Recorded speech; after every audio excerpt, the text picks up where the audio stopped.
पहला जो लेंगे तो जो है सबसे ज्यादा जो सबसे अभी प्रचलित रूप से है वो तो शासन के आधार पर, शासन के आधार पर, on the basis of ruler, जनता के शासन के आधार पर,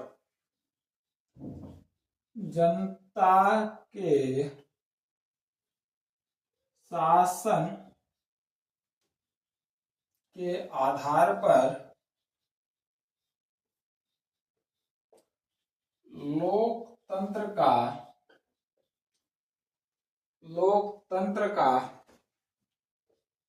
प्रकार, लोकतंत्र का प्रकार दो भागों में समझने के लिए बांटते हैं।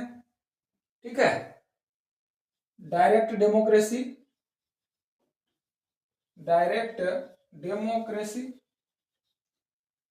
और एक है indirect democracy, indirect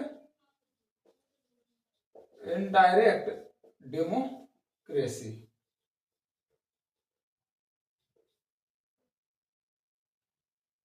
indirect democracy, direct रूप से देखेंगे कि हमारे जो इसके परिभाषित करने के बाद हम देखेंगे कि अपने देश में कौन से या किस प्रकार का लोकतंत्र स्थापित है। ठीक है, जो हमारा जनता के शासन के आधार पर है।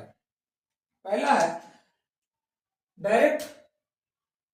डायरेक्ट डेमोक्रेसी में क्या फायदा है या क्या है?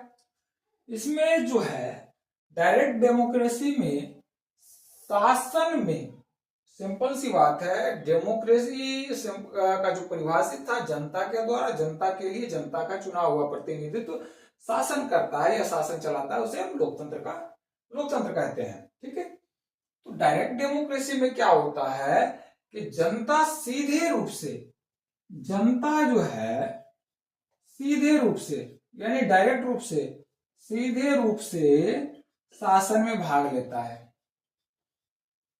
शासन में भाग लेता है। जनता क्या है? सीधे रूप से यानी डायरेक्ट शासन में भाग लेता है, यानी शासन में भागीदारी डायरेक्ट होता है। अब डायरेक्ट का मतलब है यह जो है प्राचीन काल में अगर बात करें तो प्राचीन काल में यह यूनान में लागू था। कहाँ था? यूनान में यह डायरेक्ट डेमोक्रेसी लागू था, बट अभी जो वर्तमान में है स्विट्जरलैंड में है।